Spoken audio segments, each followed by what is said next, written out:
G'day, my name's Andrew Lovett and today's topic is the Australian Research and Development tax incentives. These incentives are pretty good, they're pretty generous if you compare it to other countries, and are very, very good for innovative technology companies, and perhaps those who are in startup or are relatively small companies in particular.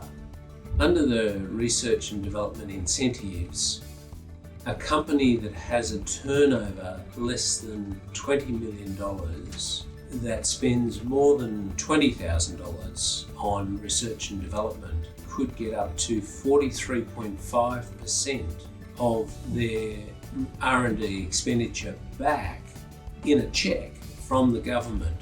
Larger companies that are above that $20 million threshold will be able to get back a 38.5% non-refundable tax credit. So that'll be applied to reduce the taxes that they'd have to pay and could carry forward to future years if it's not all used up in the particular year where the research and development's happening. That's all really good, but it is pretty risky because it's all subject to self-assessment. Just like any other tax matter, you'll lodge your tax return based on decisions that the company makes, and on face value the tax office will accept that tax return usually, but they may come back for a period of up to 4 years and do an audit and want that money back from you, and of course it may well have been used in your business and may not be there. Back a few years ago, the tax office put out a number of taxpayer alerts about different types of R&D claims that were being made. There were some in agriculture, in particular software development, and one generally about businesses where the tax office has the view that the business is recharacterising ordinary business expenditure and transactions as research and development, and the tax office in that alert is saying that there's taxpayers that are doing that incorrectly. So what's important is to make sure that your documentation of your R&D program is really good and that it records the key things that define what research and development actually is. So what are the things that define research and development? How do we know what you're doing is actually research and development? Well, there's a few things that have to be met.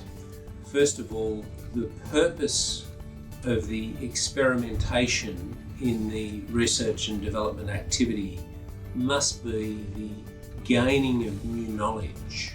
So inherently there must be some means of recording the outcome of the experiments and using that information for the future of the business, I guess, in documenting it to improve products, processes, materials, and those sorts of things.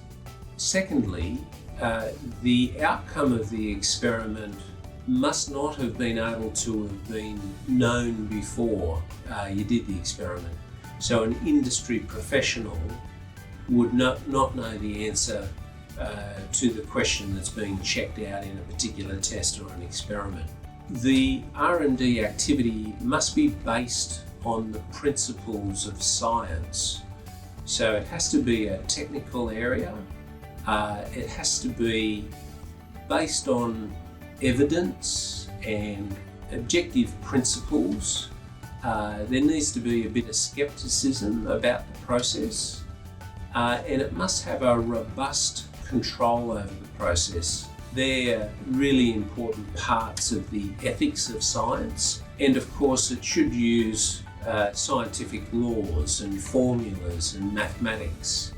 Next, just like your Year 8 experiment, it needs to go from hypothesis through to experimental activity, observations, evaluation of the observed results of the experiment, and deriving logical conclusions about the outcome. All of that experimentation process should lead to an improvement that the business can capitalise on. So it sort of fairly inherently it leads to the development of intellectual property. It has to be about new knowledge, and that's sort of closely linked with the development of patents and copyright and other intellectual property. And the business needs to be able to use that for its benefit in the future in the form of new products, new processes, materials, services, and those sorts of things. There are a series of activities that are excluded from being core R&D activities, and that's set out in the legislation, and of course you'd need to check that before you start spending money on experiments to make sure that you are eligible and don't get caught up in those exceptions. So what should you do about it? Careful record keeping. Focus in on the recording of the hypothesis of your experiment. For a lot of people, just ordinary business people, it isn't the first thing in their mind to record the hypothesis, but it's an essential part of being successful with the R&D incentives. That's another tax insight from Lovitz. If you'd like more information, go to our website or give us a call.